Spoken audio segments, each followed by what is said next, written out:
if you remember last week, we were trying to answer a question and we didn't finish that yet. So I thought we'll continue on the same topic because what was not covered, the duties of a Grahasthas. What are the Grahasthas supposed to do on a day-to-day basis? That we did not cover. What we covered was just an overview of a duty of a Grahastha. It is important that as a Grahastha, one must do uh, their duty. So let me read the question. Mm, According to previous discussion, okay, let me read. We surrendered to Krishna. After that, how much effort we need to keep? According to previous discussions, to apply, we will do our best effort and leave rest and the results to Krishna. Also, this effort varies, depends on ashrama and level. So, this is what we discussed. This is the first part I covered last Saturday, that how much we have to put effort in what we are doing. The thing is that we got to we definitely have to put our effort to the best that we could. And now the second part of the question, I divided this whole thing into a second part now. Could you please discuss on practical things to apply? So that is going to be the discussion for today. So what are the practical things that we can apply in our life today? And this is useful for all of us. Most of us are Grihasthas.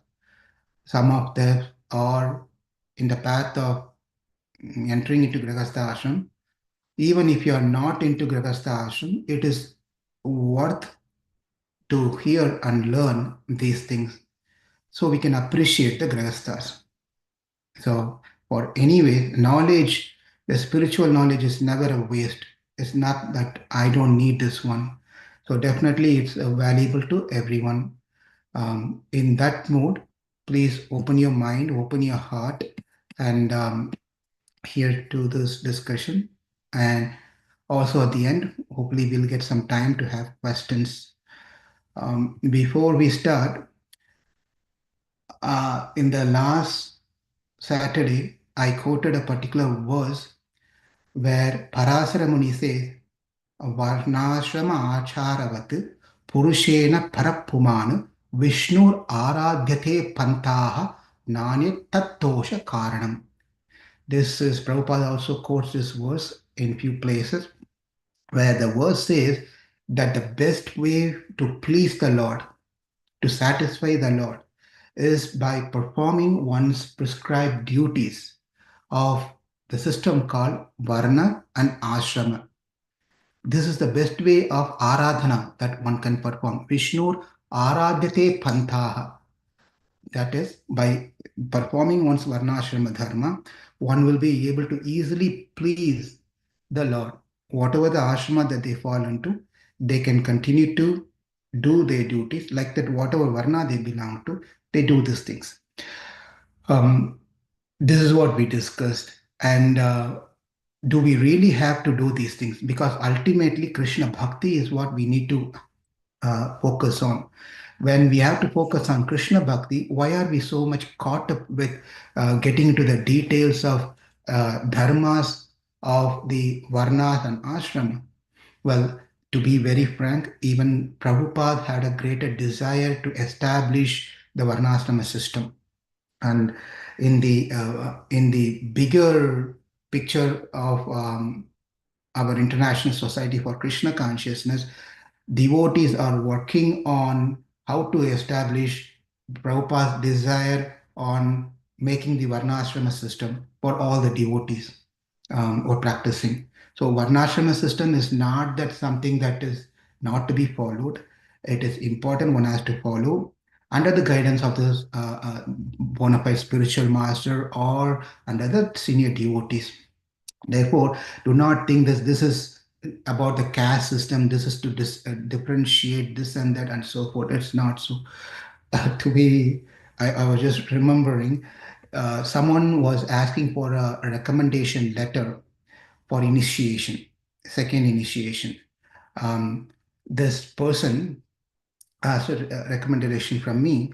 And then I asked, I had 10, 15 questions so that I can write a recommendation letter for that person.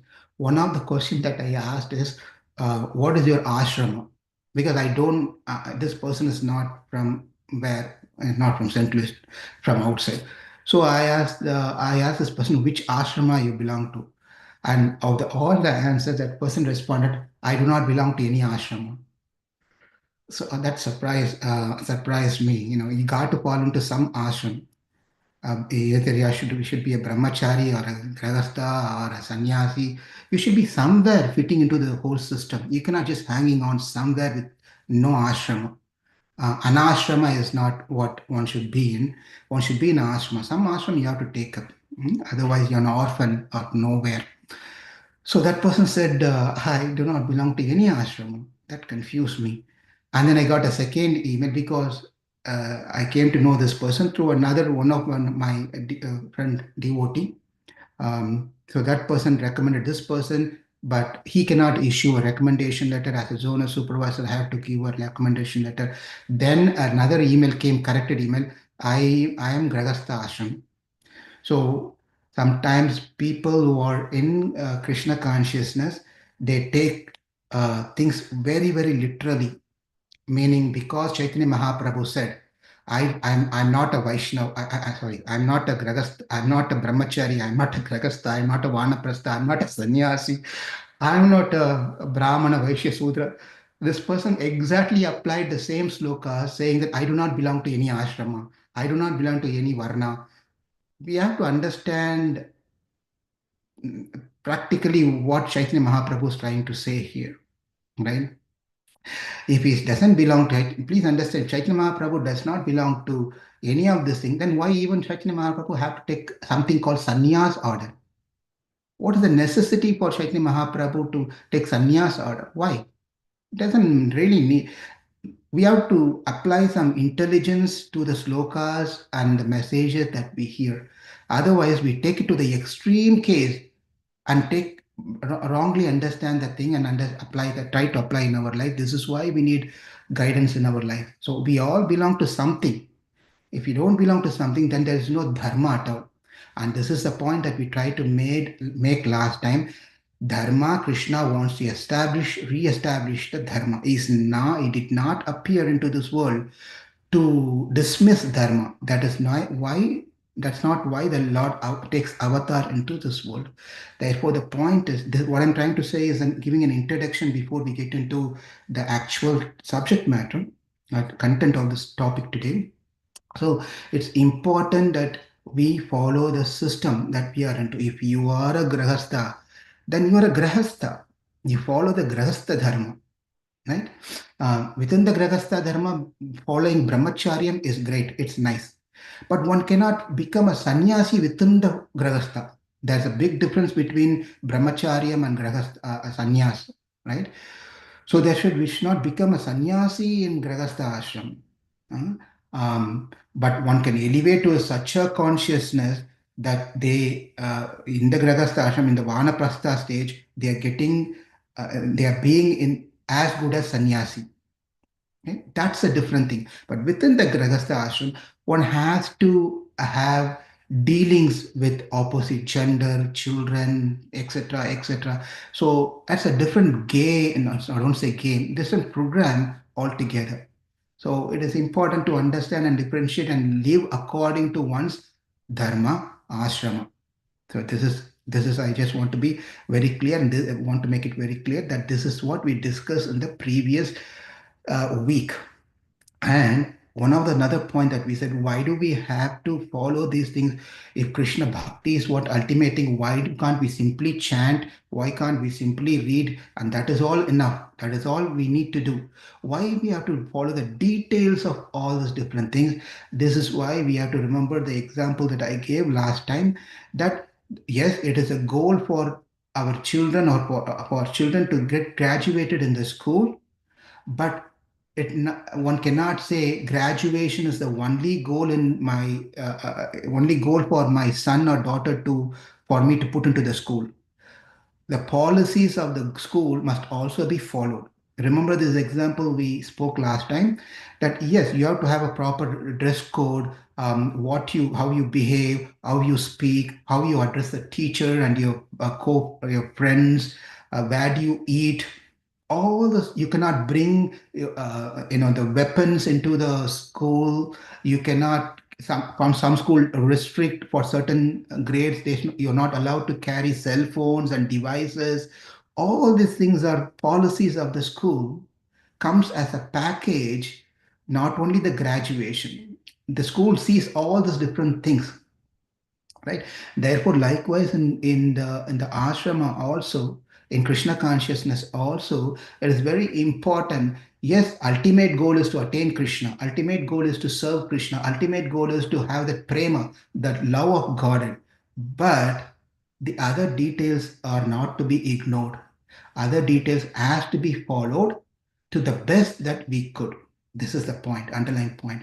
The best that we could, we have to follow, not to reject all those things. Only think because I'm chanting, I don't need to follow any of the other rules and regulation. It's not like that. Right? That the other rules and regulation is going to accelerate the mood of our chanting. Right? It adds to it becomes an important aspect to increase our bhakti. That should be the mood also while we are doing all those things. In the Vedas, there are different things that's been told in the Vedas. Vedas has different parts where there's a Uttara and Purva. In some section of the Vedas, it talks about some of the karmas that one should perform. And another part of the Vedas, it says about what is the ultimate goal of the life, who's what is needs to be done, who's that supreme Purusha, and how to get connected to the Purusha. That is a section of the Vedas. And another section is what are the karmas that one has to perform. We have to understand that the karmas that is mentioned in the Vedas should be in alignment with what we are practicing towards the bhakti. It is otherwise the 70% of the Veda, 75% of the Veda of no use will be a waste. The expert will try to use those in the service of Krishna. And that is important point. It is not that because Veda speaks about karma and Veda speaks about bhakti, we reject the karma part and takes a bhakti part. Then why even that means a portion of Vedas is useless. The Lord would not give anything which is useless. Please understand. And Vedas are ultimately the best mother that we can have, of hundreds and thousands of mothers that we had in the past lives, who don't even we don't even know what's our name of our previous mother in the previous life, right? We don't even know what's our mother's name, the previous mother's name. We only know the mother name that we have now. And after this life, when we take another birth, again, we'll forget today's name of the mother's name that we have now, and father's name. We'll forget their names. We are so thankless. We are ungrateful person in one sense. Well, one can say, well, I forget everything. What can I do? It's not my problem. Well, one thing that we cannot forget is who's our ultimate mother, who's our ultimate father, who's our ultimate everything, that we have the eternal relationship. That is Krishna. That relationship we will never forget, right? It's been kept, we keep reminded about this relationship all the time. Therefore, that supreme father, that supreme mother has given us something called Vedas. And this Vedas is given for our benefit.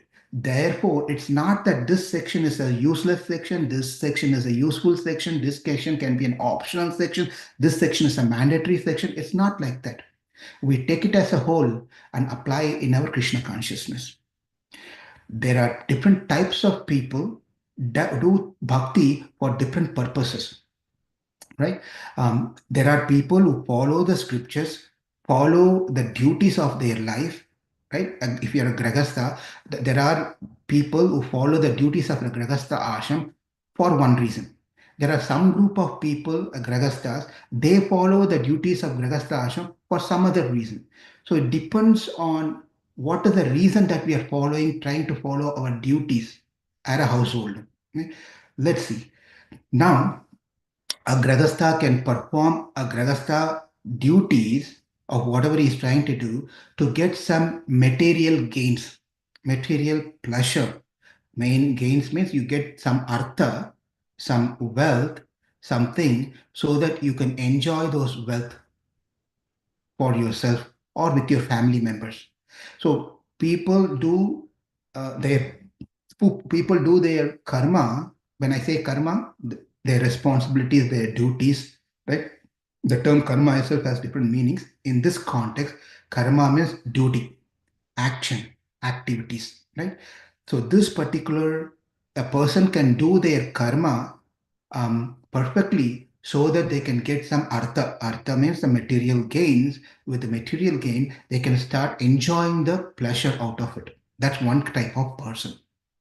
Whereas a second category of person will perform their karma from their perform their duty, because if I do this duty, my duty, then I can gradually elevate to come to a point of performing bhakti. Right? That bhakti, because right now I have a bhakti. That bhakti is not a pure bhakti, but to attain a pure bhakti, I need to do my duties. Therefore, I can attain a pure bhakti. So my duties becomes a limbs to attain that bhakti. It become an anga for angi. These two terms you would have heard from me several times.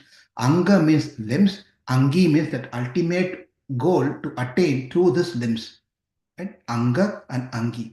Angi is bhakti. My duties are anga. So that could be the second reason why a person performs his duty. The third category of person in a Gṛhastha ashram who performs his duty out of fear.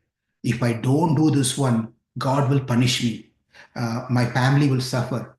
My generation will suffer. My forefather will go to hell. Therefore, I got to do my duty. Out of fear, a person may do certain duties. This is a third category of Gṛhastha. And the fourth category of Gṛhastha is when I do my duties because it gives pleasure to the Lord. He wanted me to do this one. If I do as per what he told, he is pleased. Therefore, this is not out of wanting to gain a material pleasure. It is not out of fear. It is not out of, I want to get some love of God. I'm doing for the sake of doing to please the Lord. Hope that makes sense. Right? There are four categories of people. We may fall into any of this.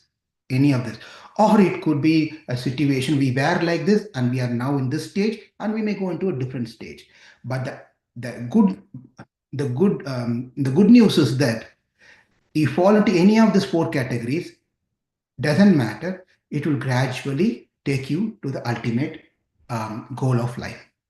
It will take us.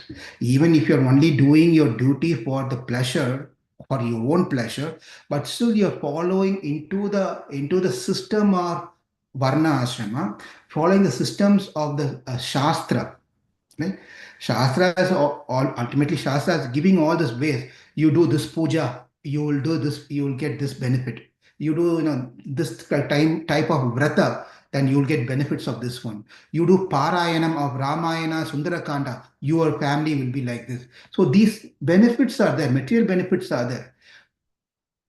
But it's again, the benefits are given so that we somehow or the other come into the system, fit ourselves into the system, rather than rejecting all this thing, going somewhere else.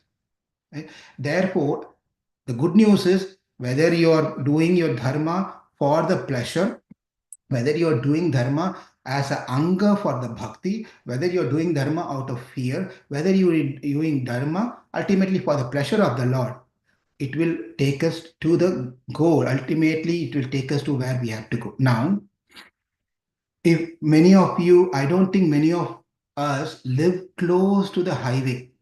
You just get out, take a car out, and then you hit the highway. I at least those who are present here, whom I know, I don't think you have a highway 44 or 6440 or all those highways that we have. You don't jump out of your house, hit the road, highway road. right? You have to take the car out of your garage, you go drive few streets out, and then you go to another little bigger street, and then after the bigger street, that will lead you to the highway. There are streets in between before you go to the highway. Yes? Yeah. And if anyone is actually is comfortable to turn on your videos, you can also turn on your videos so you can have some face-to-face reactions, actions, and see some smiling faces and disagreements. So here, now when you go to the before you go to the highway, you have the small streets. You have to pass through the small streets so that you can get to the highway. You cannot get to the highways again. There could be a situation. You can tell me, Prabhu, I'm right across the highway. Just take this as an analogy, an example. Do not get into the reasoning things here. Just an example here. That's all. So we know that we have to pass through all those different road and then finally get to the highway. Without going through the streets, we cannot get to the highway. But what we are thinking is that I'm already in the highway. That means I'm already into the great Uttama Bhakta, already in the highway of bhakti. Therefore, I don't care about following other things. I don't care about following other things. But the fact is, if you don't follow the other things, you cannot hit the highway. This is why sometimes people struggle to understand that I've been practicing for so many years. I'm exactly doing every chanting and this thing and that thing, but I'm not getting into, I'm not, I'm not happy. I'm not happy in my life. Something is not right. That is because we are trying to avoid the streets and then get to the highway directly. But one has to go through the streets and then hit the highway. It's very important for us to understand. Therefore, these streets are nothing but we have to make sure we are doing our duties as per our dharma. If we don't do that one, we simply not ignoring all the dharmas of our Gṛhastha ashrama and simply in the name of bhakti avoid doing all these things, then we are not going to be happy in doing bhakti. Of course, we are not, and we are not, there are always exceptions. Please understand. You may challenge me. No, I don't think this person is like that. I've seen in the history, Mira Bhai gave up the family life, and exceptions are always there. Please understand. Exceptions are always there. Are we into that exception? Is what the question that we need to ask. Are we exceptionally a great devotee where we can become like that? We can act like that devotee. We can become a gopi where we can renounce the house and duties and everything. We hear Krishna's flute and we just run into the forest of Vrindavan and be with Krishna and dance, do Rasa Leela. Are we in that mood? Are we in that bhakti? Then yes, this lecture, you can just stop here, quit here, and go back to your chanting. If you think that you're not ready yet, then you please stay back for the rest of the hour and hear what the message is here of the duties of Gṛhasthas. So please understand the difference here. This is quite important. Otherwise, we may think that this is all too much. This is not needed for us, right? Therefore, for us to get to the highway, we have some hindrance, some things that has to be cleared. Right? But once you get to the highway, then we are into the full speed. Full speed. The bhakti by itself can destroy all the anarthas, all the sins. We have read this in Bhakti Rasamrita Sindhu, a nectar of devotion. We have read in many places. The bhakti can eradicate everything. But here's the thing: the bhakti can eradicate. How much are we able to put that bhakti and faith is the question. Why is that not I'm not able to have that faith towards bhakti? Is because there is something else is bothering us, something else is stopping us to have the complete faith in towards bhakti, towards chanting. Something is really bothering us. Therefore, there are certain virodhi means enemies. Virodhi means enemy. There are certain types of virodhi which is stopping us to have complete faith in Krishna, complete faith in following what we have to follow in the bhakti, in Krishna consciousness. Those virodhis has to be finished first. And once we finish those virodhis, then we won't have any obstacles. Our mind will be clear. We can focus and we can chant and we can do our bhakti very nicely. Once we start doing our bhakti very nicely, what happens is bhakti is going to help us. The yoga, the bhakti will help us to remove the further obstacles for us to attain Krishna. Please understand. Virodhi, some types of Virodhis are stopping us to have faith in Krishna, have faith in following the principles and following the Krishna consciousness. Those Virodhis has to be demolished, stopped and finished. And when we do that one, then our bhakti will be in the highway, and that bhakti will help us to remove any sins that we have, any papa that we have accumulated, all this papa which is having as a block, a roadblock to attain Krishna, those papas all will be removed by performing bhakti. This is important for us to understand. So it is the jnana, the knowledge that we need to have that is going to help us towards bhakti and karma, or it's the bhakti which is going to help us gain jnana and karma. It all goes hands in hand. We cannot stop doing one thing and take up one thing. It's all goes in hands in hand. Karma, jnana, and bhakti. All these things are very important.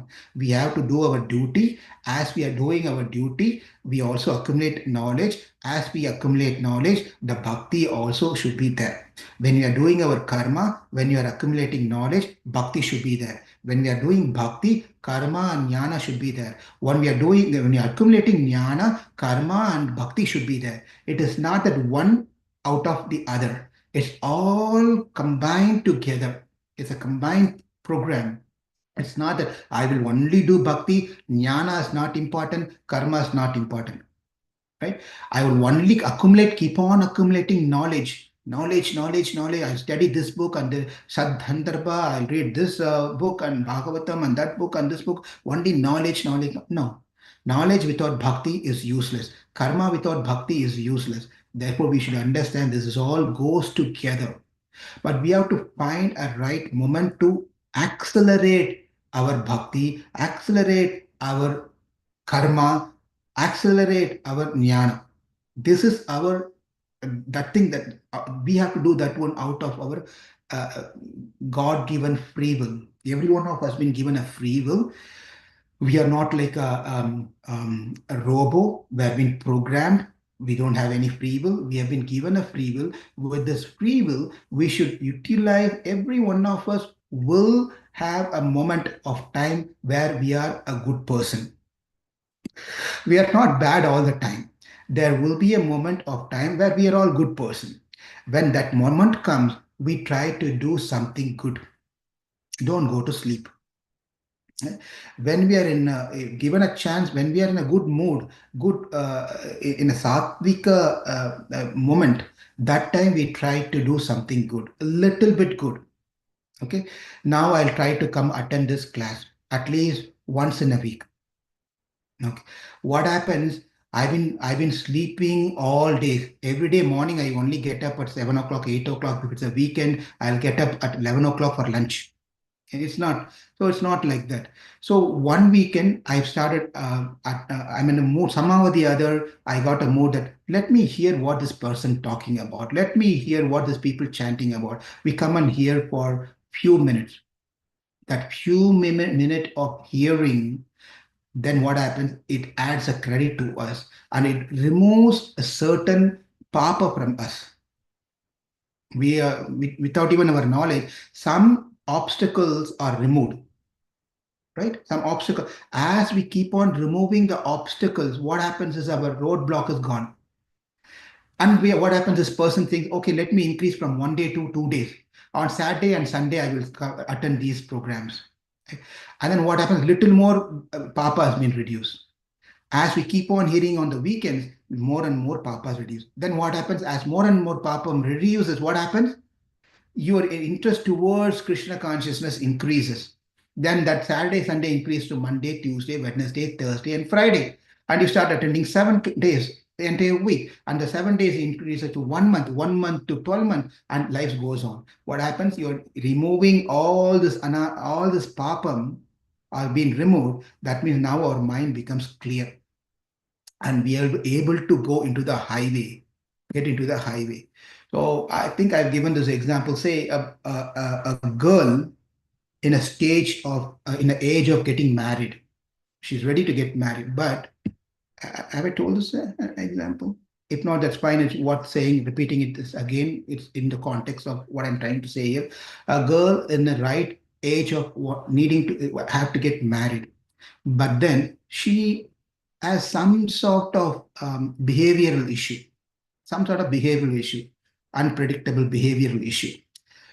So what happens is that you go to the priest, you go to the person, and then say astrologer and whoever the priest. You go there, what to do now? We have to get my daughter married, and that person says, well, you have to get her married, and then she will be all right. When you go to the doctor, psychiatric, you go to the doctor, and doctor says, let her get well, and then you can get her married. Otherwise, there'll be a family problem. So one person is telling get her married, right? She'll be all right. Another one is telling get her well so she can get married. What am I supposed to do here? So you got to find a moment where you can do both. What is that moment? There could be a situation where the girl is in a good mood. The parents, as a parents, they know on Sundays between this time and this time, she's in a good mood. Let her not trigger her. So let us get married at that time where she's in good mood. She's not mentally disturbed, right? Good mood. And when she get married, after the marriage, what the other person said comes true. Okay. So likewise, in our life, we may be crazy all the time. Working for family, working for the employer, working for this one, working for ourselves, doing those so many things and keep on doing many things, crazy things. But there will definitely be a moment where we are in a good mood. In that time, we take advantage to hear more of Krishna Katha. This is exactly what we need to do and apply in our life. So with that said, what has been said in the Dharma Shastra, especially in the Mahabharata, it is said, what are the things, certain things that every Grihasthas must do, perform. This is in Mahabharata where it says in the Shanti Parva, a conversation took place between Bhishma Dev, who's lying down on the bed of arrows, and Yudhishthira Maharaj. So in this, those conversations are very beautiful, but to stick on to to save time, stick on to the point is that what are the duties of Grihasthas? The duties of Grihastha. What are some of the things important things that one has to do? Snanam, Sandhya, Japa, Homa, Devantara Pujanam, Atityam. These are the very important things that as a Grihastha one must perform. You must be asking, out of all the duties, why snanam has been taken as an important? We know snanam means to take shower, to bath, right? Is it not a known thing that we have to take shower? Believe it or not. No. Many people doesn't even take shower, bath. That's the problem. Taking bath not necessarily mean, when the Shastra said snanam means taking snanam on the right time, not at 10 a.m. Please understand. That is why it is saying snanam is very important. When we have to take shower, how we have to take shower, in what consciousness we have to take shower is very important. Very important. Therefore, without taking shower, one cannot do anything, period. Any good deeds, any good karma, of course, when I say good karma, please understand, I'm using terms very loosely. It's not like we are trying to accumulate good karma. It's not like that. Right? When I say any good activities, pious activities, that's how it is. So allow me to speak freely. Don't catch on my words. In Krishna consciousness, we are not here to accumulate good karma. That's not what it is. All right. So any good deeds that we are trying to do, one has to take shower first. Without taking shower, one cannot do things. Therefore, snanam is very important. And how we take snanam is also important. One, what we are, this is not my question. Someone asked this question and that became a class today. So do not shoot me, shout at me and get angry on me and get upset with me. Do not, start telling that this is too much. This is fanatism and all those different things. I'm just speaking. Take it or you don't take it. It's individual choice. But if you feel that there is not much of movement happening in our Krishna consciousness, please understand we are failing to follow some of these things. And therefore, we are not doing these things, is accumulating bad karma. As you accumulate bad karma, it reduces your progress in Krishna consciousness. When you try to follow these things, it reduces your bad karma, which gives an opportunity to increase and get closer to Krishna consciousness. That's a program. That's a program here. Okay. So snana is very important. What time we take snana? We have to take snana in the morning, as soon as possible. As soon as you get up, go brush your teeth, do whatever you need to do the business, and take shower. When you're taking shower, make sure that you some cloth on your body. Okay, one cannot, because it's a Varna Devata. In Sanatana Dharma, every bhutam means not ghost, the Panchabhutam, right, is a Devata. So you're honoring, giving a respect to the Devata. That means you cannot be naked when you're taking shower. At least some cloth should be on our body while you're taking shower. And before taking shower, you have to chant certain mantras. Gangeche, Yamuneche, Godavari, all those mantras we have to chant. Narmade Sindhu Kaveri Jale Yasmin Sannidhim Kuru. So we have to chant the mantra before taking shower, inviting all the holy water to reside in this water. And you may tell, how can I touch the water? It is coming from the top. Therefore, the next system you have to understand is when you're taking shower, the water should not fall straight on your head. That is not good for health also. Here is another point. Whatever the Shastra says, there are health benefits also, by the way. There are a lot of health benefits. But we are not going to talk about the health benefits. We are speaking about the Krishna consciousness practices.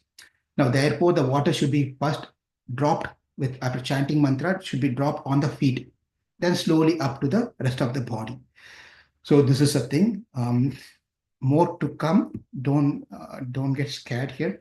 So snanam is important. Sandhya Vandana. Those who have been taught to perform Sandhya Vandana, Gayatri Mantra, those who are taken a second initiation, they should perform Gayatri Mantra, Sandhya Vandana, and so forth. Japa has to be performed with that. Please understand, all these things are not this or that, everything. Okay, it's not like pick one out of the 6. That's not it's not an optional thing. Everything is mandatory here. Therefore, snana, sandhya, japa, homa. Homa should also be performed. Certain fire sacrifice has to be performed. Devantra pujanam, deity worship has to be performed. Aditi satkara. Aditi satkara means taking care of the guest is a very, very, very important aspect in our Sanatana Dharma. If one comes to our home, we have to take care of them very nicely. Here's another important point. What Shastra says is that if someone comes to our home, and then Hare Krishna, if someone comes to home and then they go completely dissatisfied, they are not being taken care well, they are not happy with our treatment, they go out of the house completely unhappy.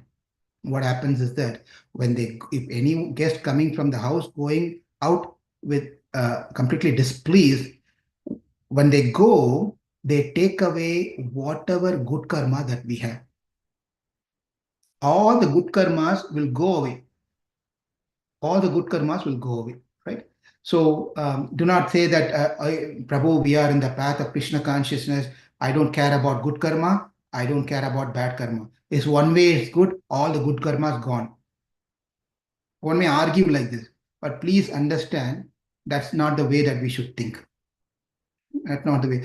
Even it's dangerous. If all the good karmas are gone, that means your life is only going to be full of suffering.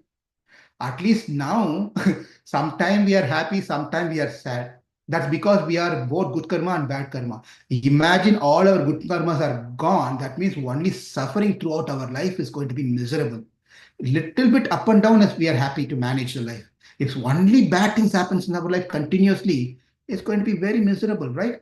Therefore, don't give up your good karma. Let's hold on. Krishna will take care of what to do with the good karma when we are ready to go back to Krishna.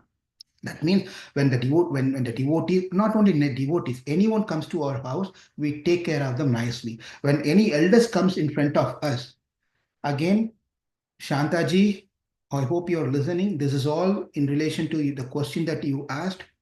I'm trying to answer here. So here, anyone comes to, do not think that this is this is all our duties. This is all our duties as a Grahastha, by the way. So any guest comes, any elders comes to the house, or when we interact with any elder, we should immediately get up from the position of wherever we're sitting. We have to immediately get up and show our pranam, our respect to that person. You keep on sitting. The seniors are coming. You keep on sitting like this, right? Hare Bol Prabhuji, Hare Krishna. And that's whether it's a devotee or non-devotee, when elders comes, we have to show our respect to them immediately by getting up. What happens is when the elders are coming, what happens if the prana vayu within us gets up first to show the respect to the other person. Okay? That means what? If I'm sitting, I'm seeing the senior, and keep on sitting, the prana vayu goes out. I'm sitting. That means what? You understand, you know what it means. Prana goes out of us, we will die. We are spiritually gone. Therefore, when the prana is getting up, we also sync with the prana and we get up also to show our respect. Therefore, performing our snanam, sandhya, japa, homa, and deity worship, devantra archanam, pujanam, and atkim, the aditi worship are very, very important that we have to do on a regular basis. What happens when we do all these things is something is called Pancha Shoni. Pancha Shoni means there are 5 sins that we accumulate on a day-to-day basis. Day-to-day basis, especially Grhasthas, more than anyone else. You'll know why it is. There are 5 sins that we accumulate every day. Pancha Shoni. What are the 5 things? First thing, why do we get this 5 sins is because of 5 activities that we do every day. When I say this 5 duties that we are doing every day, please understand, we have to do this 5 thing every day. What are the 5 things? Cleaning, mopping the house. House has to be cleaned every day. What happens when you clean the house? There could be many insects. They get killed. Yes? When you get killed, you know, we cannot say, no, it's not. So when you're cleaning, sweeping the house, mopping the house, we are killing entities. That's one sin we accumulate every day. Okay, every day we accumulate that sin. And what's the next sin? When we are holding the water in a container, we take a water bottle or we pour water into the filter container. When we accumulate and put the water into something, there could be living entities into the container, which we cannot see. They also get killed. That's the second sin we accumulate. Now, the other way we accumulate is in those days, they used to make chutneys with not the way that we do. There will be a stone, like a tube, right? And then there will be another big stone in the bottom. They put a coconut, they put the dal, whatever it is, they do like this, right? You know what I mean? In Tamil, I know what it is, but I don't know in other language. I definitely don't know in English, right? So I hope you can understand. In many years back, now the children have no clue what that means. And some of you who are following a Vedic system of marriage, This is used during the marriage time also, where the husband will put a toe ring by placing the wife's, lifting the wife's leg, the feet and keeping on top of this rock stone grinder, and then he will put a toe ring. This is all beautiful system. I don't want to change why he does that one. Then we'll get into the the marriage, why this is done and why that is done. That is different topic altogether. Now you know what I mean, right? So while we are making chutneys and grinding things also, we kill living entities. And then you remember the fourth one is where where Krishna got tied in Damodar Leela mortar. It will like a cylinder with a in a narrow shape like this, like a 8 like this, and then you'll have a big rod, wooden rod, and they do like this, grind things. I mean, they make powder of things and things like that. So when you're doing this one, we accumulate sin. We also accumulate sin. This is the fourth one. And the fifth one is, while you're cooking, you have to turn on the fire. Many living entities get killed. Now you may challenge, what are you talking, Lal Gopal? We are in 2025. You're talking about mortar. You're talking about the rock grinding. None of those things are in use nowadays. Well, they have changed forms. That's all. Mixies and grinders, right? Blenders, food processor. You call it whatever you want, right? It's just changed the form. Well, then I'm not doing it. It's only the mixie is doing it. Well, who turned on the switch? Who turned on this whole thing? It's we who did this one, right? Therefore, we accumulate this panchashoni, the 5 senses that we accumulate. Especially these things happen for the Gṛhasthas. Gṛhasthas have to clean the house. They deal with the water, they deal with the fire, they deal with the mixies and grinders and so forth. Therefore, on the day by day, every day, we accumulate sin. We accumulate sin. This doesn't happen to the other āśramas. Brahmachari does not do cooking. The Brahmachari does not do these things. Sannyasi does not deal with fire at all. Traditionally, Sannyasi should not be cooking. Whatever has been given to sannyasi, they simply eat. They don't go to the kitchen and they don't make nice paratha for themselves. Sannyasi should just sit.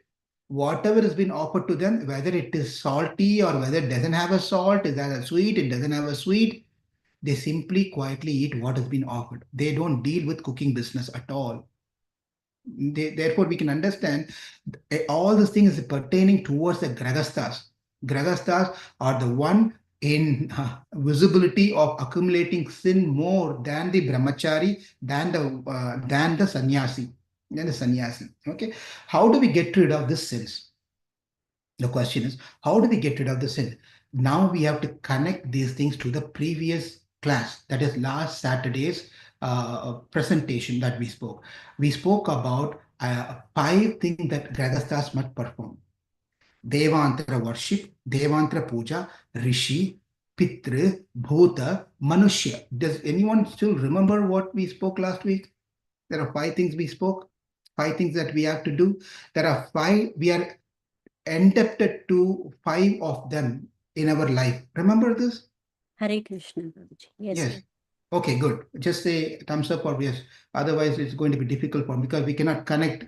I have to go back to 1 week then. Okay. So there are 5 things that we have to do because we are we have been taken loan. Especially if you're going to, when you're, how many of you, some of you must have come, like myself, would have come for an education to other country, right? I took a loan for my education. Before I came to left India, I went out. I took an education loan. Then I have to pay back. I was so very particular that I was waiting to somehow or the other, I want to pay that loan back as soon as possible. And I don't want to put pressure on my parents, my father. I walked on a 7-Eleven shop. You know what 7-Eleven shop is, right? There are many in Dallas, but I don't see much in St. Louis. But I was working day and night, making some extra money and sending the money to the bank and working hard because I was keen in paying off that mortgage, but money, the education loan that I took. Some of you must have done the same thing too. Now we are so much so much very religious in paying off the loan that we take to these banks. But we less think about the loan that we have to pay back to Devatas, Pitru, Manushya, Bhuta, and all those things. They have also given us so much so we don't even care to pay them back. That is the unfortunate situation. The Devatas have given so much to us, the Rishis have given so much to us, the Pitru has given so much to us, and all the living entities, the mankind, everyone has been a big role in my life. Not only in this life, all throughout my millions anadi kala janmam, many lifetimes they have done so much. Therefore, we are failing to do that one. And also on top of it, we are accumulating sins as a Gṛhastha by doing these 5 things. What am I going to do? I have to get rid of these 5 sins that's happening on a day-to-day basis, and to pay back our loan to all the 5 entities, I have to do something called Pancha Mahayajna. By performing Devata Puja, again, Prabhu, what are you talking? Demigod worship is not allowed. In Krishna consciousness, we have to be only focused on Krishna. So you worship Krishna. That's what it is. Devata worship. Devata in a wider sense means God. Devata. We have translated to differentiate Krishna as a supreme personality of Godhead with other gods. Therefore, we translate Devata into demigods. Otherwise, Devata applies to all gods. Do you all agree to that one? Am I speaking something different? Agree. Yes? So Devata applies to every god. Therefore, one should worship by worshipping the Devata, by performing Devata Puja, the Devatas are pleased. Krishna is pleased. By reciting the Vedas, by studying the Itihasas and Puranas, reciting slokas given by the rishis are pleased. By performing Shraddha, Tarpana, the ancestors are pleased. By feeding the other living entities, the crows, the dogs on the street, the cows, by feeding these entities, the living entities, other living entities become pleased, or the Lord within the living entities get pleased. By taking care of our fellow men, the other Manushya Varga, the people will get pleased. It is so very easy to follow this Pancha Mahayajna. We have to do the deity puja. We have to read the scriptures. We have to be thankful to our ancestors. We have to feed the other living entities. We have to take care of the Manushya, the people around us. By doing this 5 things, you should not think Pancha Mahayajna, not ordinary yajna, Pancha Mahayajna. Prabhu, will it charge me $1,000 per day? $2,000 per, how much, who's the priest that I have to call? Should I bring someone from India to do this Pancha Mahayajna? You are the priest to yourself. You don't need a priest. You don't need you don't need money. All you need is a willingness to do this Pancha Mahayajna. By doing this Pancha Mahayajna, do the deity worship, read the books the acharyas and the saints have given, be thankful to the Pitru by doing Pitru Puja, by feeding the living entities, other living entities, not only your own family, children, husband and wife and father and mother, other human beings also you feed. By doing this, we are performing Pancha Mahayajna. How simple it could be than this. The advantage of doing this 5 thing is you are nullifying the 5 sins that happens every day. And you're paying back the debts that you're taken from this 5. Make sense? Yeah. Therefore, one has to perform these things, very important these things. The advantage of being Gṛhasthas is not than over the others or these things. You all know that Dharma, Artha, Kama and Moksha. Think about it. Who gets most out of it? Of this 4 things that I said, Dharma, Artha, Kama and Moksha, correct? Out of these 4 things, now you apply this 4 things to 4 āśramas. Brahmachārī ashram, Gṛhastha ashram, I'm keeping sannyasi, skipping the vanaprastha ashram to keep it simple. So even say Vanaprastha, that's fine. Okay, Vanaprastha and sannyas. This four thing in full, who gets from this out of this four? Brahmachari, can Brahmachari perform dharma? Yes. Yes, they perform dharma. Can Brahmachari go for artha? Artha means earning wealth. Can Brahmachari enjoy in kama? Definitely not. And can Brahmachari attain moksha? Yes. Yes, Brahmachari can attain moksha. You see? So the number 1 and number 4 applicable for Brahmachari. Let's get into, I'm skipping Gṛhastha and go to sannyasi to keep it short. Sannyasi, the fourth order of life. Can sannyasi should follow dharma? Yes. Can sannyasi go to work in an IT company? No.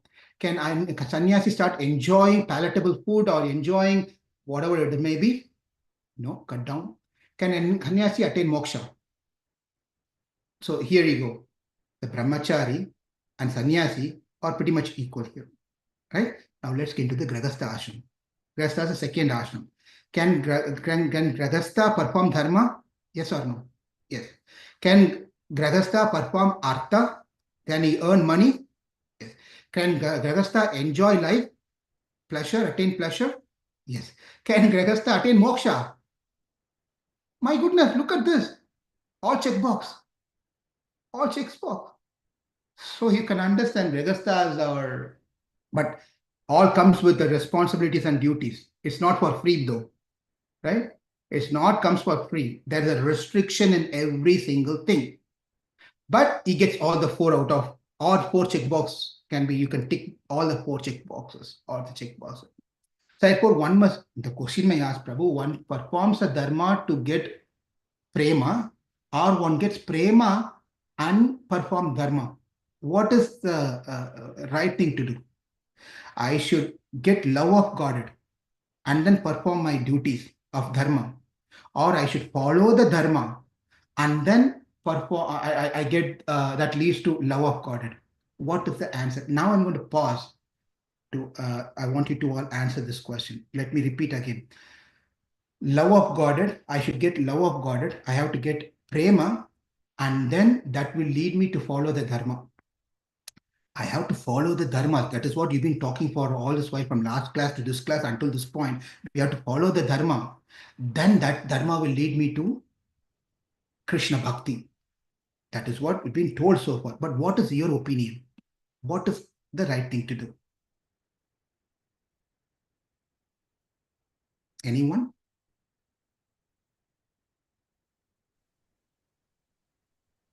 Just, is the question confusing? No, Prabhu. Hare Krishna, Prabhu. Dandavat pranams. Yeah, any answer. Only 2 options is there for you. You can't add another option here. Should I have love of Godhead that leads me to perform dharma, or should I perform dharma that will lead me to attain a love of Godhead? To start with, we perform dharma. That will slowly get us to the path of love of God. That is my answer, Prabhu. Because that's exactly what we've been seeing all this while. Last class, 1.5 hours, so far 1 hour. That is exactly what we are seeing, right? Right? So that's what the point is. But you'll be surprised, acharyas and great souls, they say, develop love of God. When you develop love of God, this is completely reversing whatever we saw so far. Develop love of God.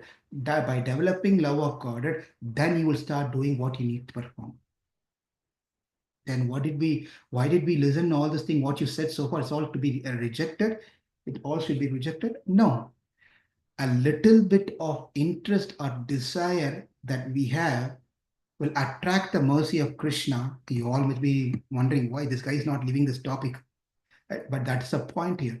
A little bit of love towards God will drive us to do more and more and more for Krishna. If we don't have that love, and when we talk about that love, we are not talking about Gopika's love. Little bit something, attraction towards Krishna, little bit of interest towards Krishna, little bit of desire toward Krishna. That little bit of desire will make us to do more over the period of the time. If we don't have the desire to start with, we will not do anything, even the dharma for that matter. Say, for example, when we like someone, even the difficult thing in our life becomes easy for us to do for that loved one. If you don't like someone, even the most easiest thing that we wanted to do become a heavy duty for us to do that for that one whom we don't like. Yes or no? If I am coming to Sujata Mataji's house, Kantarao Prabhu's house, they don't like me. And you know what they're going to serve me? A glass of milk or water. Prabhu, thanks for coming. Take this one. And if you like me, if they like me, they're going to make a, remember this, what I said now, Mataji, when I come to you. They're going to make chapan bhog and give a lot of things. Doing a chapan bhog is not easy. It's difficult. But they do out of love, because the love precedes any other difficulties that we have in our life. But at the same time, if you don't have love, even to give a glass of water, oh my God, why even I have to give to this guy? Right? Doesn't it? The glass of water becomes like a Govardhana hill for us to lift it and give it to that person. If you love that person, a Govardhana hill, of course, we are not Krishna to lift Govardhana hill. Even the biggest hill mountain will become like a glass of water, because we love that person. Therefore, unless and until we have a desire in Krishna consciousness, unless and until we have an interest in Krishna consciousness, everything what we are seeing today is going to be difficult for us to follow. That's the driving point. Whatever I'm saying now and what I'm going to tell for the rest of the time here is going to be difficult for us, because we don't have that love. If you have that love, then whatever we are going to see or what we've been seeing so far, is that all that I have to do in my life for Krishna, for what he has done for me in my life? If you are grateful to Krishna, if we are grateful to Krishna for what he has done in our life, then what Krishna is telling us to do as a dharma will not be a difficult thing for us to do. It will be easy for us to do. If you're not grateful, then yes, whatever Krishna is trying to tell, take shower like this, eat like this, get up like this, and chant like this, and be respectful to others, every single thing will become difficult, because we don't love Krishna, or we don't have a gratitude towards Krishna. I hope it makes sense. Now, with that said, we have another 20, 30 minutes here. With that said, now we are going to divide our day-to-day activities into 4. This is an important, if you have not paid attention so far, this is a prescribed duties that as a Gṛhastha we have to do every single day. 4 things we have to follow. The 4 things we are going to categorize. If you are taking notes, please make note. 4 things we are going to categorize under this. Number 1, āśramas. Number 2, anushthanam. Number 3, dharma, dharma. Dharma also comes into dharma, but as a word goes together, dharma. Number 5, seva, a kainkariya. Kainkariya means service, seva. 4 things are very important. These 4 things: āśramas, anušthanam, dharma, kainkariya. These 4 things are very, very, very important.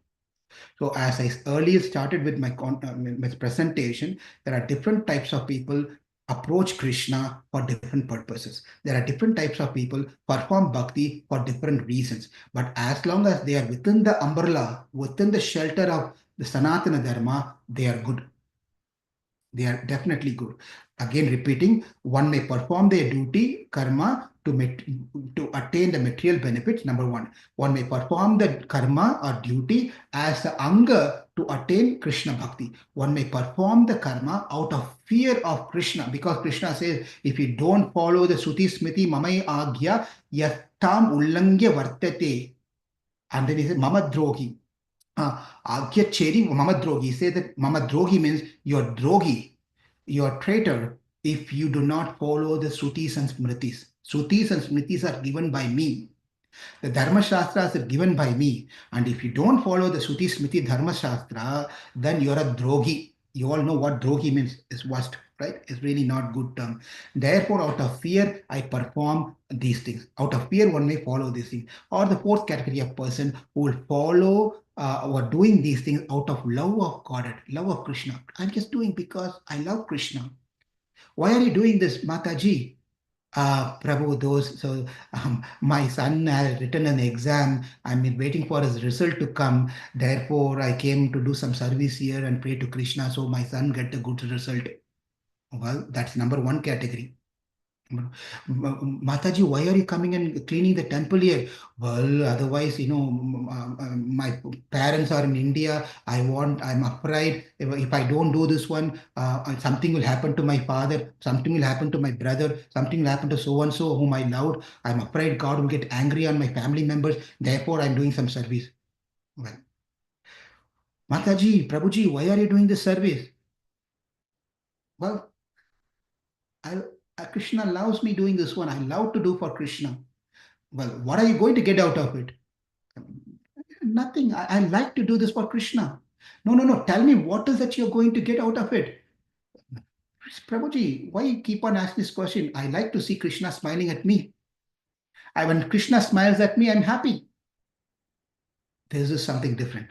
Right? It's not about me smiling. It's not about my family members smiling. When I see Krishna smiling at me, that smile is my ultimate goal of my life.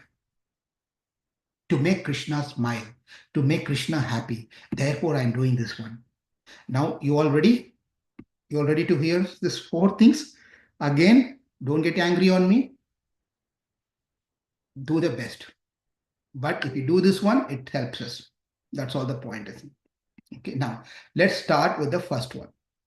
What's the first one? Āśramas. Āśramas is conduct, behavior, the custom that we have. The behavioral things, and the conduct of how we are. Āśara pratamo dharma, dharmasya prabhu achyutah. The āśara means how we do certain things. Cleanliness, starting with the cleanliness. So that's the point here. So what has been said in the Shastra, āśara pratamo dharma, dharmasya prabhu achyutah. One should not think dharma is different, āśaram is different. It goes hand in hand. One has to have some contact in behavior in one's life, because that is dharma, and that dharma is none other than achyuta. So one should not think that I should not do these things. So please understand that very important point. Let's start again. Go back to a statement of taking shower is āśaram. Āśaram means having a cleaning ourselves. First, we have to clean ourselves, take shower. Without taking shower, you do not enter into any place, especially into the kitchen. Make sense? One should not enter into the kitchen without taking shower. Now, that means snatva bhunjita. There is a statement says snatva bhunjita means one has to eat only after taking shower. Without taking shower, one should not have breakfast. One should not drink anything. It's not that, before taking shower, in India, we've seen this one. What happens is that before taking shower, the head of the house, the man, will take a newspaper, Hindu, Indian Express, whatever your local news, Andhra, Newsugalu, whatever the name is, I don't know the name of those. They take this newspaper and they will have this hot cup in their hand. That is called Amritam. Deva Amritam. It is you can sacrifice anything in life, but that glass in the early morning, my God, I cannot sacrifice that. That white color, that white milk is mixed with a brown thing. Hot. It is so hot, you cannot even hold in your hand. You have a towel or something around it, put all bandage around it and hold it. And in this hand, newspaper. You sit in the balcony over there and then keep drinking. Oh my God, this is called Swargam. Swargam is not anywhere. Drinking that with a newspaper is Swargam. One may ask this one, you want to go to Swargam? I will go to Swargam provided I have a newspaper and cup of coffee or tea, chai. If it is not there, I'll better be born into this world. I can sacrifice anything, but not these two things, newspaper and thing. Therefore, that is Snatva Bhunjita includes even drinking. One cannot drink anything. Anything cannot go inside the mouth without taking shower. Number one. And cooking cannot start without taking shower. Oh, Prabhu. You know, I'm a working woman. Okay, let's be practical. Can I keep the rice, a rice cooker, pressure cooker, turn the dal, turn on the rice, and go take shower and come back by 20 minutes or whatever the time it takes, it'll be ready? A very good idea. But the Shastra says, asuchihi, that food is contaminated. You cannot do that one. You cannot do all this try to find loopholes and do this one. You have to only take shower, come back, and then start touching any utensils, any ingredients in the kitchen. And another point is that your kitchen has to be clean as crystal clear. It is not that in the Matajis and everyone else, please excuse me.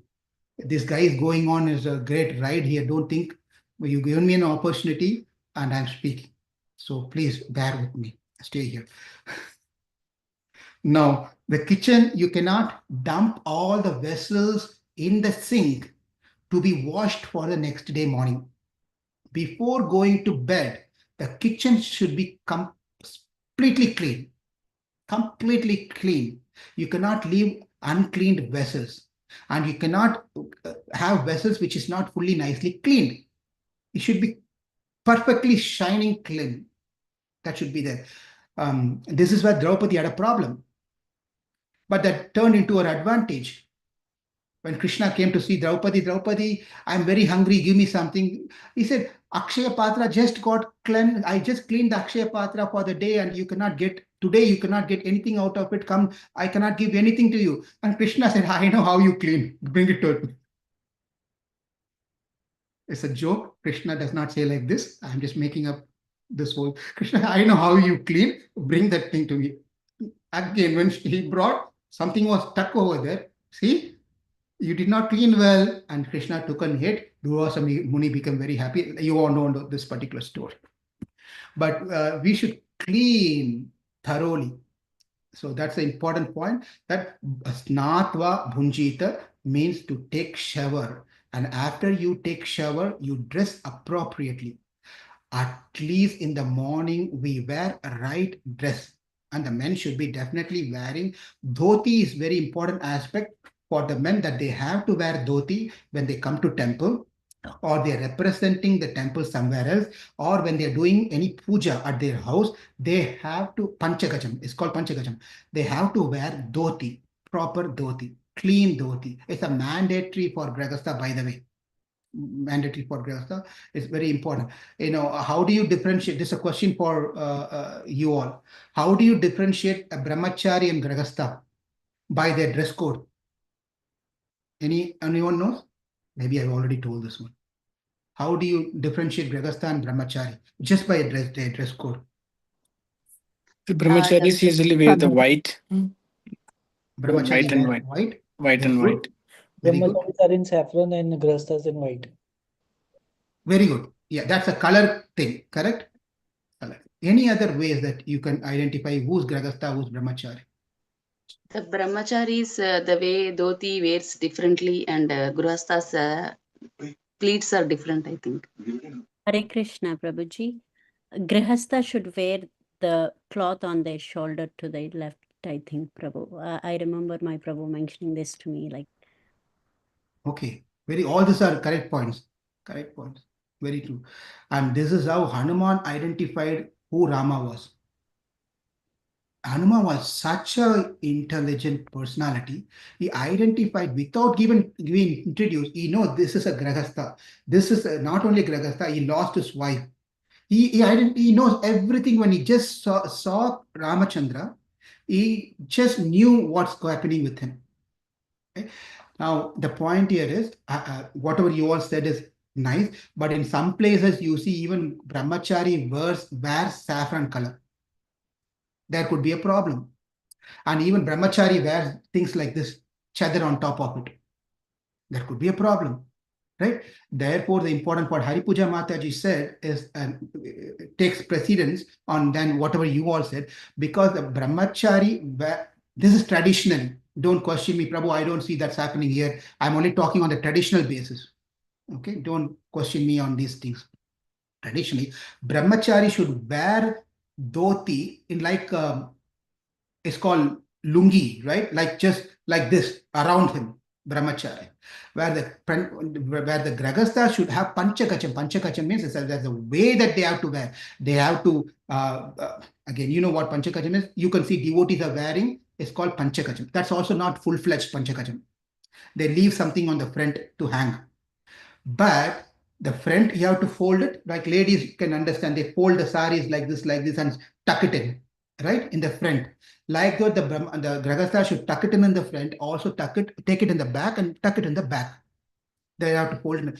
That is what defines the Gṛhastha to be a Gṛhastha, by wearing dhoti in that manner, right? That's the important thing that one has to practice. One has to wear panchakacham. That's number 2.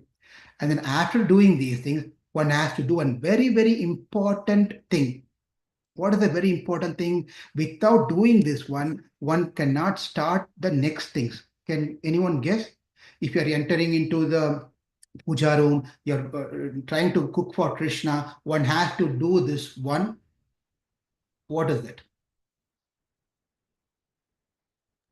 Achaman, Prabhu. Give her a clap, big hand. Achamam. Without doing achamanam, one cannot do anything, right? And it's an important practice to do this one. Sometimes even among devotees does not practice this one, because without doing achamanam, you're not, even though you're taken shower, you're not fully clean yet.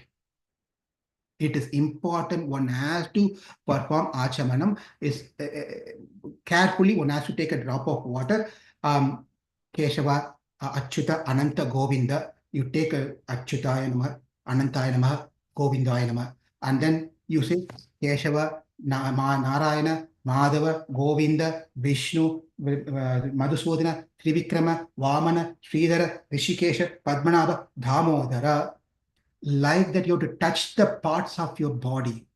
And this achamanam must be done 2 times. Every time you do, it has to be done twice. If you have not done achamanam and start doing deity worship, start doing even offering for that matter, I see sometimes devotees doing shortcuts, which is not good. Keshava, Narayana, Madhava, over, done, achamanam over. One has to do all this, what has been told now, clearly. One has to do the complete achamanam. There's no shortcut method to do this one. Therefore, achamanam is important. After doing achamanam, then one should start applying tilak. Keshavaya Namaha, Narayana Namaha, Madhavaya Namaha, Govindaya Namaha, Vishnuve Namaha, Madhusudanaya, Trivikramaya, Vamanaya, Sridharaya, Rishikeshaya, Padmanaya, Dhamodharaya. One has to apply tilak. So these things are very important to follow every day. Then once you've done this one, then you are ready to enter into the deity's room. So one has to do this as a daily duty. And the next thing is, if you're going to toilet, restroom, you have to wash your feet and hand. Definitely you have to wash your feet and hand. Right? And when you're coming from outside house to inside, you better go to your bathroom and wash your feet. Because what happens is that when you're coming from outside, all the negative things has been carried. Right? Positive things will be with us. Don't worry about that part. Don't think that positive should also go away, to not go away. But the negative things, we don't want to keep it to ourselves. So feet is a very important part of our body to keep it clean. Therefore, feet has to be washed, hand has to be washed, mouth has to be rinsed. Before eating, we have to wash our mouth, we have to wash our feet, we have to wash our hand. Okay. Of course, if you are attending a program, a gathering, home program, some of things may be not practical. Therefore, I told early in the last week that at your home, be 100%. When you are outside, do whatever you can, do the best. Right? Therefore, you should not say that, Prabhu, you're talking all this thing, you are not following these things. I see you come here and you're not, because practical application should be applied. You have to use your intelligence when you're doing these things. But at home, try to do all those things. Before then when you're ready, when you're finished with your when you're finished with your achamanam, then toilet things also told, and you're honoring the prasadam. Prasadam, we have to chant the mantra in full. Not shortcut. It's not like that. Call out like how chanting should be told nicely, called out nicely. Hare Krishna, Krishna Krishna, Hare Hare, Hare Rama, Rama Rama, Hare Hare. Like that, the Mahaprasada mantra should also be chanted nicely. Very important to do this one. Another part is that, please, some of you may not like it, but once you get out of the bed, you're done with the duties of bed. You're not going back to the bed. You're not touching the bed. If you touch the bed, you have to take shower again. Asucham. This is you become disqualified to perform any other activities. If you're out of the bed, you'll be surprised that people who are doing deity worship also do not follow these things. Full-time deity worship, they also do not follow these things. They think this is all only for sannyasis. It is all Gṛhastha Dharma. What we are taking is Gṛhastha Dharma. As a Gṛhastha, when you, of course, if you have younger children at home, exceptions are always there. Please understand, exceptions are always there. Kids are there, exceptions are always there. But when you don't have the, don't apply the exception for full-time course, right? Now, therefore, that you're out of the bed, you're out. That's it. You're not going back. By accidentally you touch the bed, then you have to take shower. You definitely have to take shower. Or in your situation where you cannot take shower or some other places, then you do achaman, mantra snan. There are different types of snanams are there. If you cannot do this one, then do this one. If you cannot do this one, do this one. But you don't pick the last one as the first option. I think I've told this several times, right? Don't go to the last convenience that you like to do. Do follow the Shastra, what it says. If you have an option to take shower, take shower. If there is no option for you to take shower, you're outside, you touch something, then you do mantra snan and do achmanam. Then that should be okay. But if it is possible, you got to do snana, right? And then another thing is that shaving. Shaving is another important thing, right? When to do shaving, when to cut your hair, it also matters. It's just because you're free on this particular, definitely you cannot shave, you cannot cut hair after sunset. You should not do this one. It is not good for health. Scientifically, it's not good. Definitely, spiritually, it's not good also. Therefore, one should not cut their hair on certain tithis. For example, on a Tvitiya, Titiya, Panchami, Saptami, Trayodasi, one should not do shaving. I mean, those are the days one can do shaving. Tvitiya, Panchami, Saptami, Trayodasi. These are the days one can perform shaving. Whereas if it has come to Chaturthi, Shashti, Ashtami, Navami, Ekadeshi, Paurnami, Chaturthi, Amavasya, these are the days one should not perform cutting hair and shaving or cutting nails. This should not be done. When it comes to the days, recommended days to do shavings are Monday, Wednesday, Thursday. Whereas the days one cannot do are Sunday, Thursday, Friday, and Saturday. On those things one cannot do. But again, if you are an ultimate devotee, completely surrendered to Krishna, none of those things really matters. You're 100% sold out to Krishna. You're sincere in your practices. Everything is perfect in you. Then none of this thing what I'm speaking applies to you. Okay. If you're not, then try to do as much as possible. And also one should not shave on their Janma Nakshatra, the birth star. That day also, not on the fasting day and feasting days, one should not do these things. Okay? So these are all ways for us to get to the highway. So keeping the house clean is important. Keeping the kitchen is very important. Taking shower is important. How we eat important. How we take shower important. How we treat the guest is important. And then how when to shave, when not to shave is important, right? So there are a lot more. At least this much is what we can share now. I don't want to scare people. This is good enough if we can follow this one. That is acharam. Anushtanam. Anushtanam means what are the things that we need to perform. Is 701. I don't want to take it to the next Saturday here. I'm going to take my time to finish this one. And those who have to drop the call and go to take care of other services, please do that one and come back and hear the recordings. Thank you. If it is just myself, I have to speak, I will speak and get it recorded and you all can hear later. Thank you. Now, Anushtana means the performance and practices. The first one is Acharam, is different. Acharam, we already saw the conduct, the behavior part. Anushtana means practices, application, practical thing. What is that I have to undertake? What is that I need to execute on a day-to-day basis?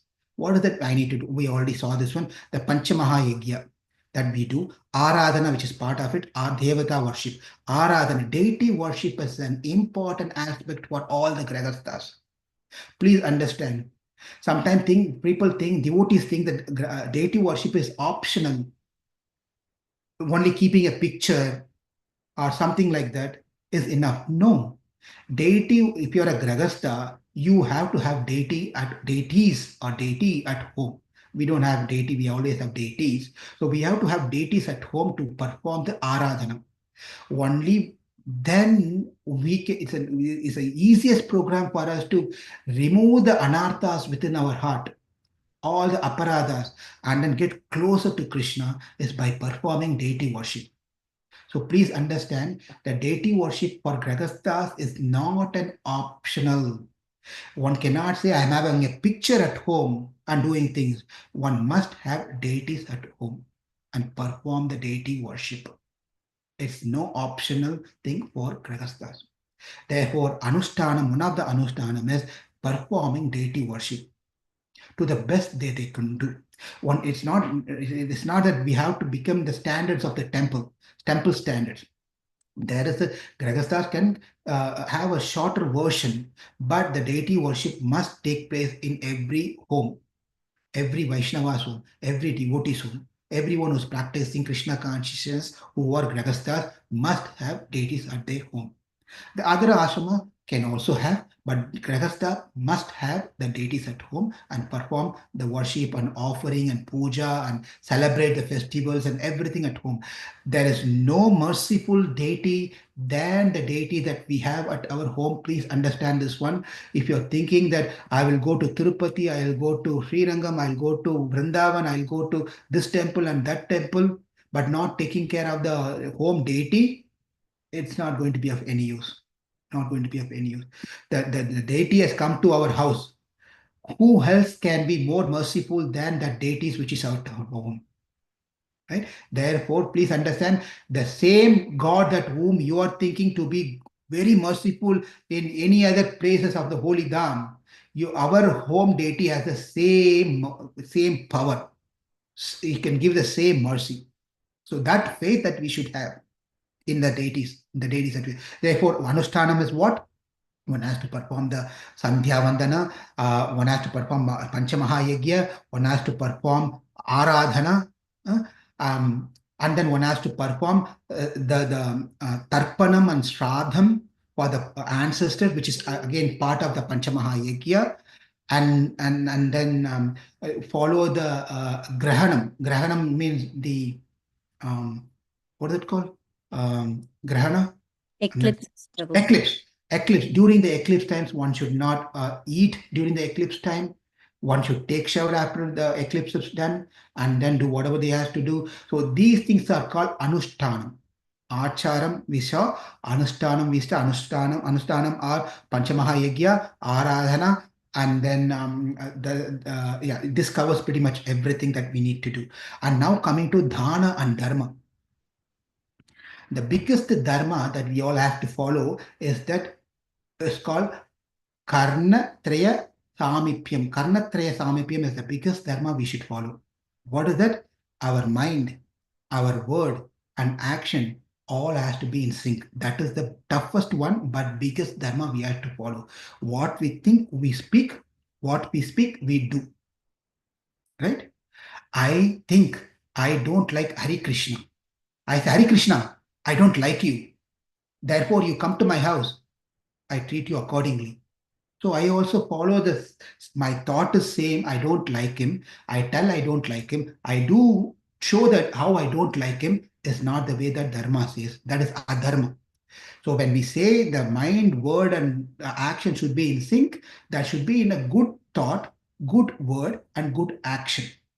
That is how we should all be thinking. We should never think bad about others, speak bad about others, do bad things to others.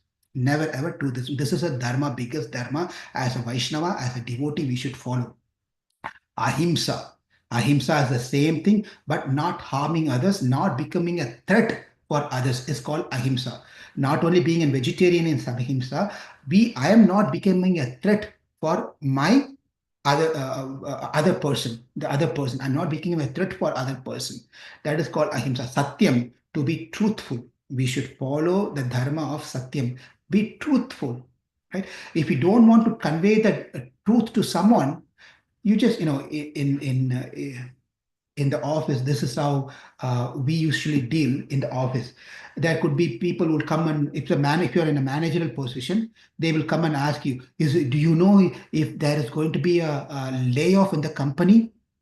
As a manager, you may know, right? And one thing is, is it so? I really don't know. Is it true or false? What I'm trying to, someone's coming and telling me, asking me a question. Hello, sir. I heard that there's going to be I'm going to be laid off next week. Is that true? As a manager, I know that person is going to be laid off next week. Now he's coming and asking me directly. My chain of command has told not to share this to anyone. This is Dharma Sankat. What should I do? They've told, the upper authority told not to share.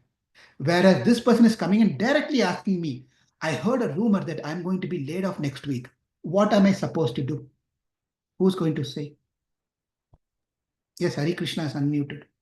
Probably I would say, so I will check and let you know. Even I don't know the information yet. Something like that. Is that not a lie?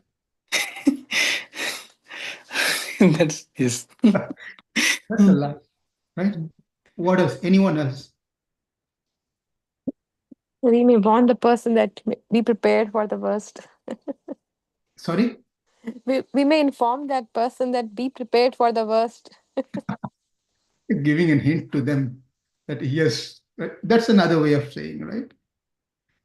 Anyway, you can do something differently like that. There are some changes happening.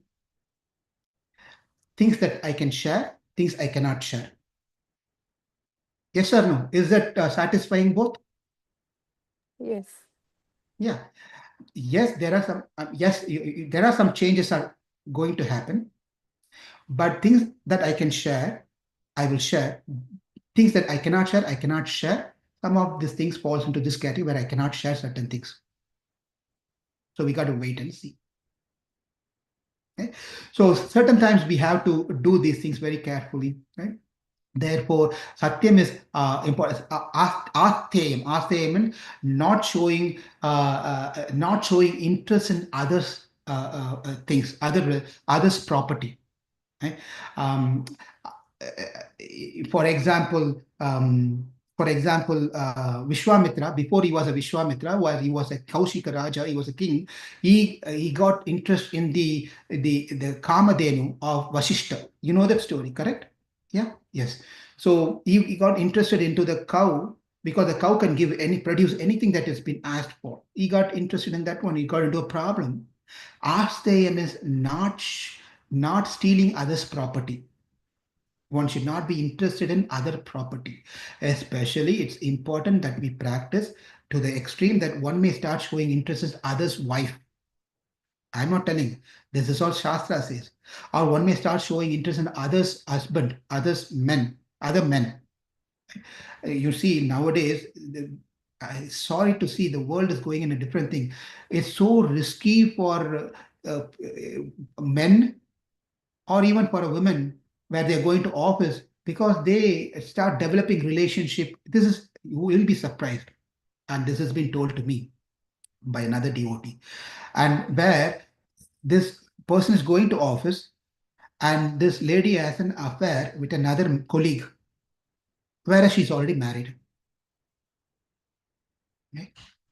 And interestingly, you will be more shocked the husband is aware of all this thing. What a sad situation we are in. And husband doesn't mind about it.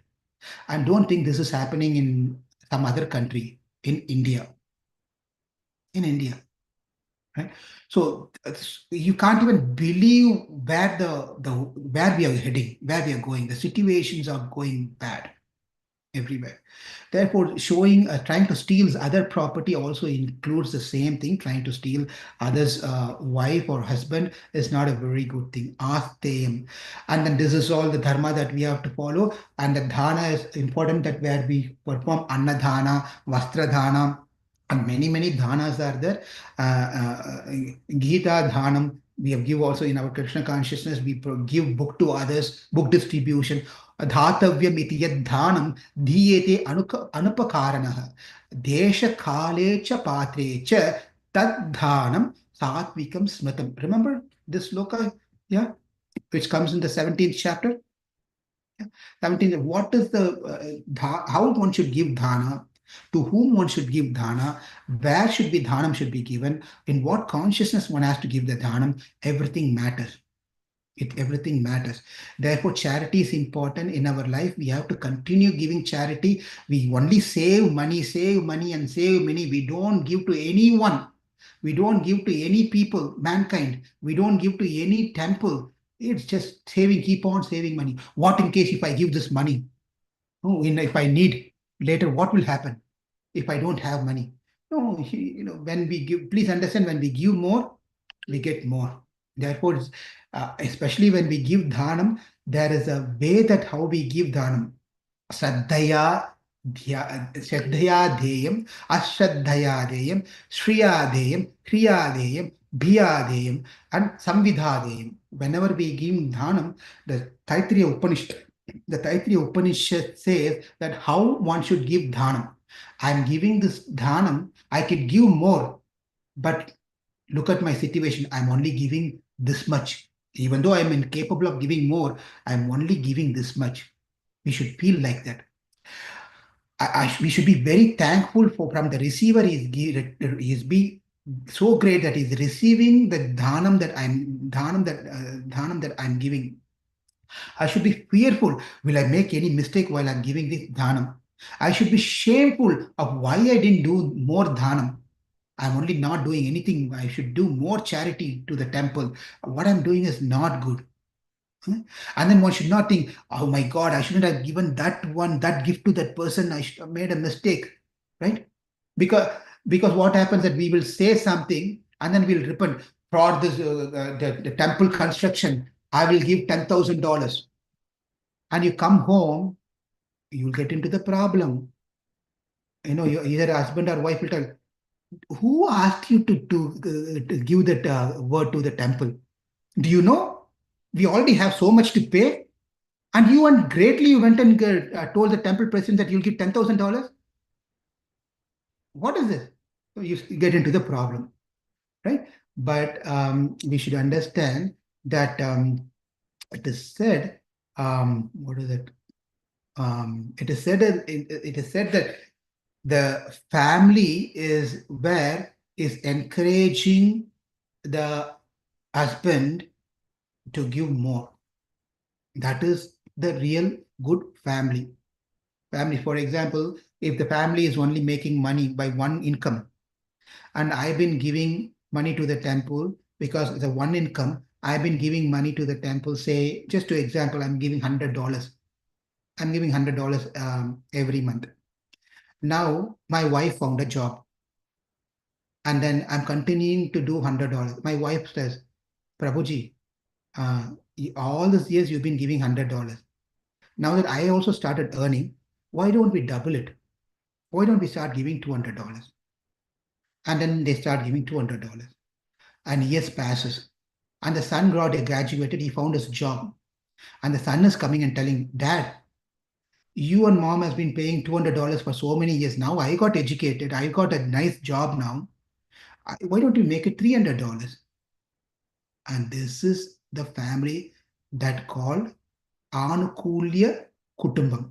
Anukulya Kutumbam means the Kutumbam, the family which is Anukulam, favorable in Krishna consciousness. When that doesn't happen, Pratikulya Kutumbam. Pratikulya is not favorable in Krishna consciousness. One has to become of giving nature. I want to give more. I want to give more. I want to give more. This is very important in family life, to give charity in some way or some form or the other.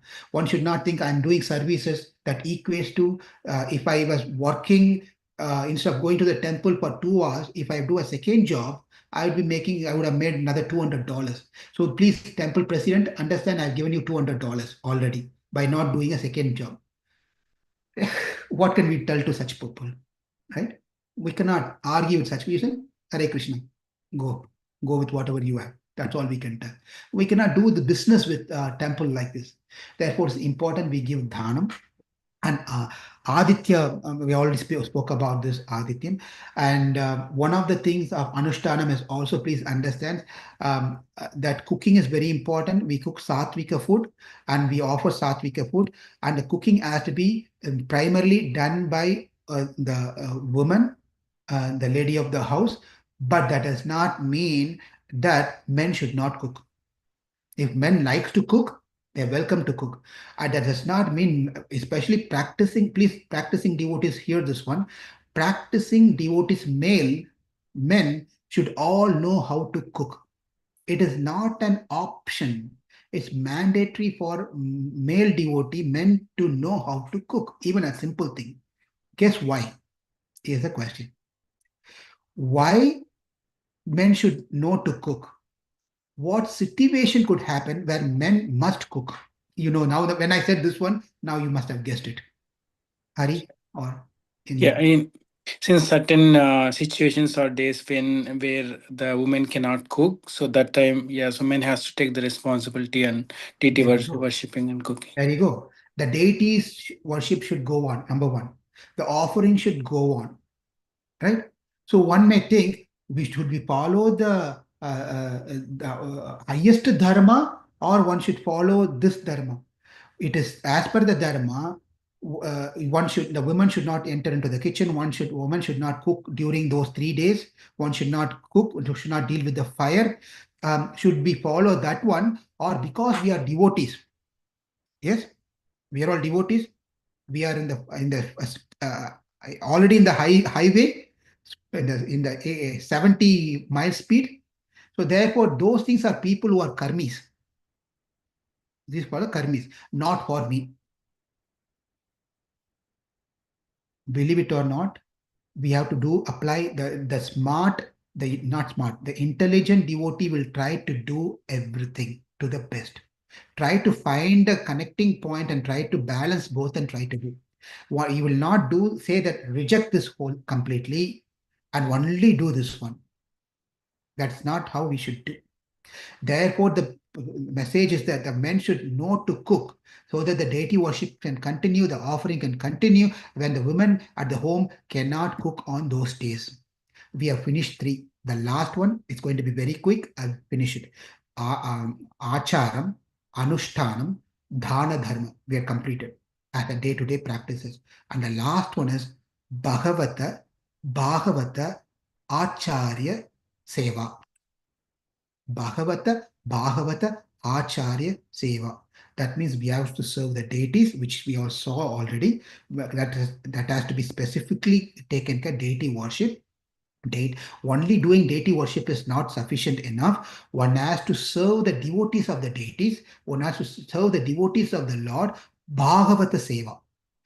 And then Bhagavata Seva, along with the Bhagavata Seva, Acharya Seva means Guru Seva. One must also serve Guru.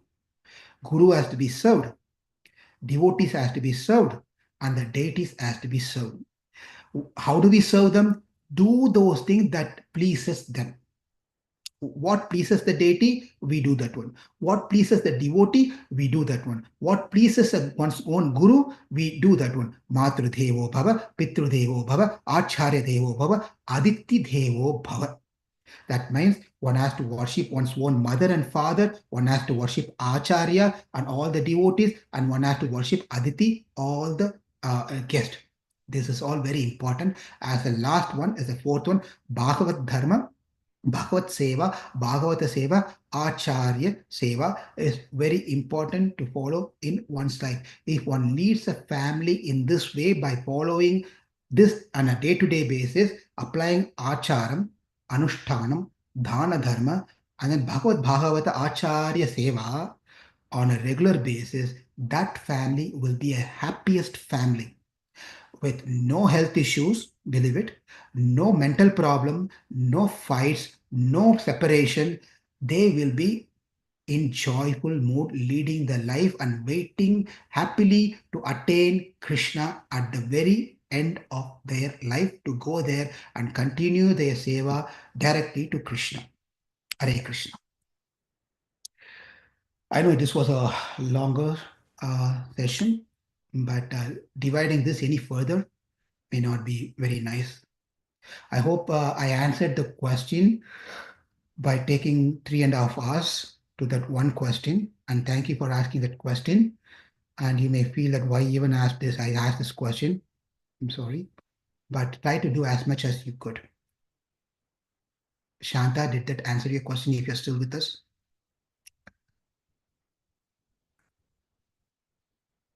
Yes, Prabhu. Haribol? Yes, Prabhu. Okay. And if you have any specific questions of what we discussed past 2 weeks in 2 classes, we can have another session to go through these things. Some of these may be practical questions may be there. I just went through all this thing, what I could just not came up with, what Shastra says in a little bit. There could be challenges also in following these things. So the next question could be, what are the challenges that I cannot prepare myself? You all have a question to how to follow this thing. If in this situation comes, what do I do this one? Those are practical questions you may ask. You may ask in the forum, or you may ask personally directly to me, and we can address an individual basis. Thank you all very much. And in 7 minutes, we are in full pack today. See how busy we kept you in Krishna consciousness. You got up at 4 o'clock in Krishna consciousness, took shower and get ready and started chanting at 5 o'clock. 5:30, I came into this one and I did not stop, non-stop talk for 2 hours. And then now the another person who are the speaker is going to take another 1 hour. It's just amazing Krishna consciousness, right? This is how it should be. Thank you all very much for joining, and please forgive me for any offenses or if I hurt any of you. I'm just a messenger. Thank you. Hare Krishna. See you all tomorrow at 5 a.m. to enjoy the devotee sharing. Hare Krishna. Thank you. Hare Krishna. Hare Krishna. Hare Krishna. Hare Krishna.